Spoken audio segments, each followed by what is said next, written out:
Parachat Korach, messieurs, les Nishmat, Moshe, Ben Arav Pinchas, Umayam Teboul. Parachat Korach, Korach a fomenté, écoutez ça, messieurs. Korach a fomenté, merci, monsieur Malek. Ah, Zach, quelle merveille. Il est divisé en 15, le croissant. Donc, en vérité,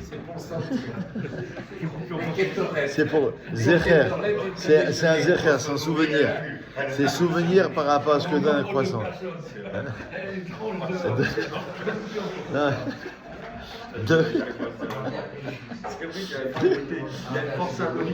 Non, c'est un souvenir de l'esprit en vérité.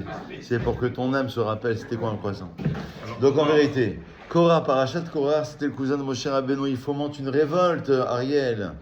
250 personnes et pas des moindres. Et les 250, mais viens auprès de moi. Viens auprès de la lumière spirituelle. Nous transcendons. Tiens, je te prends un petit bout juste pour le. Non, il passe 10 grammes. Ça pose même pas 10 grammes, ça. Donc en vérité, la paracha, donc c'est 250 personnes qui ne sont pas des moindres, qui ont fomenté une révolte contre Moshe Rabbeinu. Et Korach étant le cousin de Moshe, il va lui dire, mais pourquoi vous attribuez tous les pouvoirs? Et nous, the people of the people, nous sommes les cousins. On a bien le droit à une part, quelque chose. Un petit morceau de croissant, un petit pouvoir, un petit... Donc, il est animé évidemment par la jalousie. Il est animé par le pouvoir. Il est animé à des fins, comme le disait Pirkei Avot. Toute marloquette, division, conflit, qui est organisée pour Dieu, Sofa, les Kayem, il va se réaliser. Mais si c'est pour l'homme, ça veut dire à des fins personnelles, pouvoir, jalousie, ça c'est le grand sujet de Korah. Or, le Midrash nous enseigne, et c'est cité déjà par Rashi, que Korah, Pikea Haya, il était très intelligent. C'était un Tamid Chacham. Comme si tu dis, c'était un grand rave, c'était le cousin de Moshe, de Moïse. Donc, la sanction, elle est terrible. Alors, en fait, on ne sait pas trop pourquoi, mais Hachem va ouvrir la terre. Il va être enterré vivant. Je ne sais pas si vous voyez il y a des gens qui sont... C'est très violent. Peut-être qu'on pourrait le comprendre, dans le sens premier certainement, mais sens second. Ça veut dire que quelqu'un qui est animé, peut-être que l'idée elle est là, par la jalousie, par le pouvoir, et que toute sa vie c'est ça, donc la marloquette, donc la division, donc le manque de shalom, évidemment, parce que le shalom c'est le compromis entre deux parties, entre deux personnes. Et bien, lorsqu'il est vivant, il est déjà enterré vivant. Ça veut dire que sa vie n'est pas une vie. Parce que sa vie, elle est animée finalement par de la division, par du conflit. Et si je peux le faire, l'Il Mishmat, mon père était tout sauf ça. C'était l'inverse de cela, parce que c'est pour la demande de mon père. Si c'était un homme de shalom, j'ai hérité un petit peu de mon père sur ça.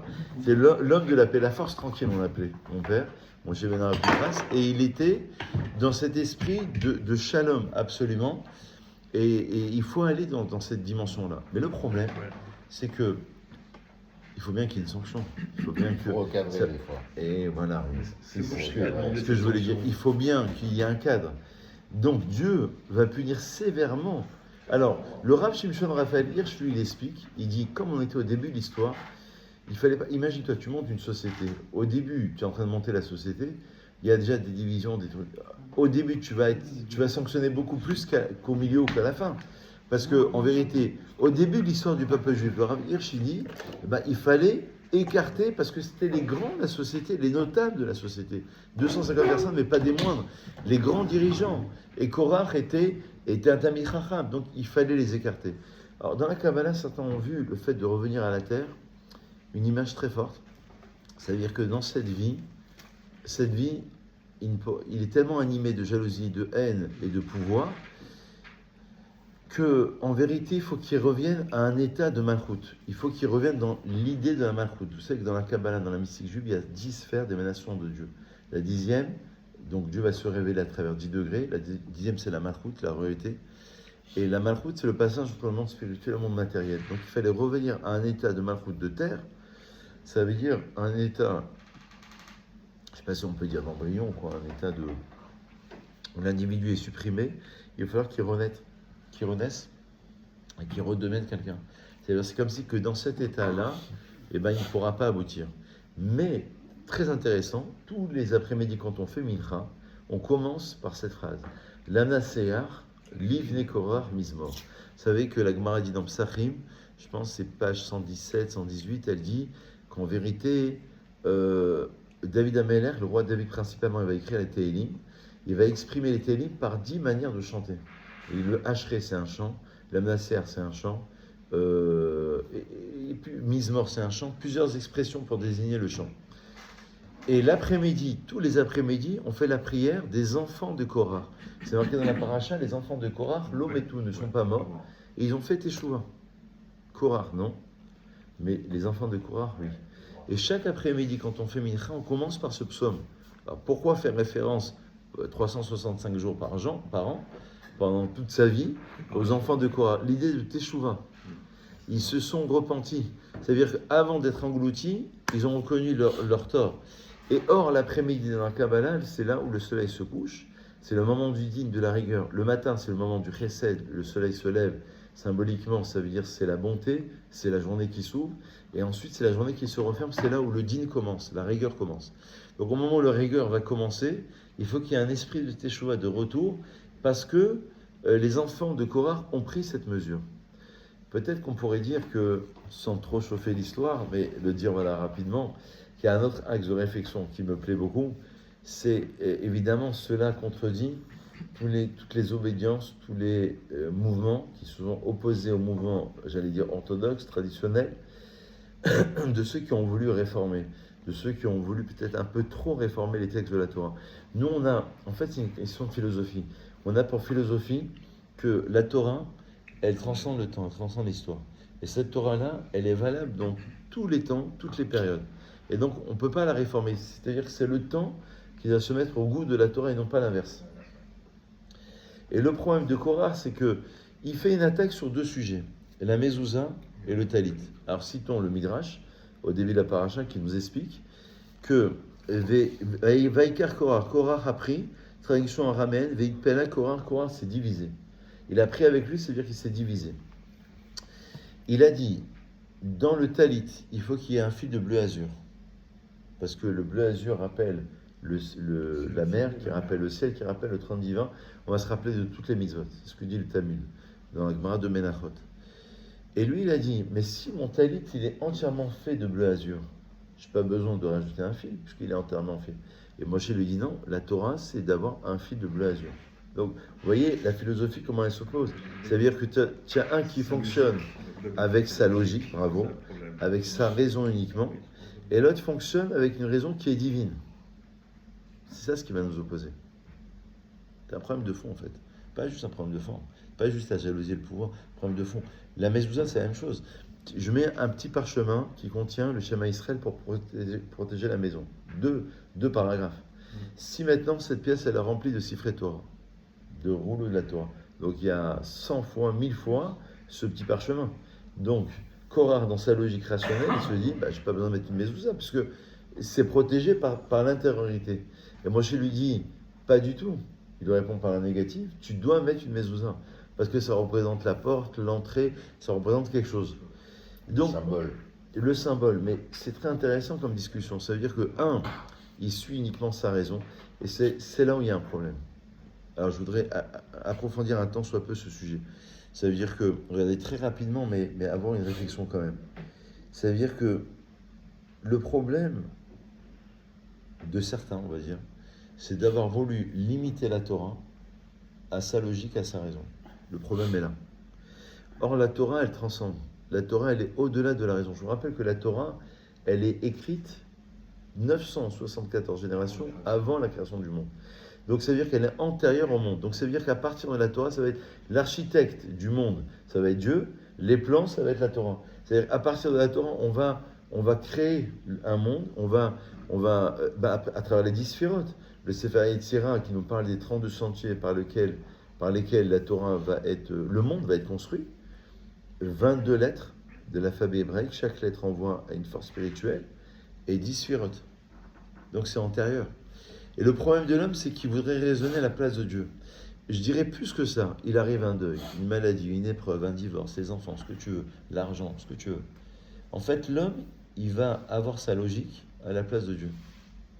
Il va vouloir remplacer sa logique. Ce que dit le Rambam d'ailleurs dans les lois sur la Teshuvah, je crois, dans Ilchot Melachim, il dit là-bas dans le libre arbitre, il dit tu peux pas comprendre le libre arbitre parce que, après il y a 1000 positions sur le libre arbitre, mais d'après le Rambam, comme la logique de Dieu, elle est au-delà de ta logique, et ben en vérité tu vas avoir du mal à comprendre.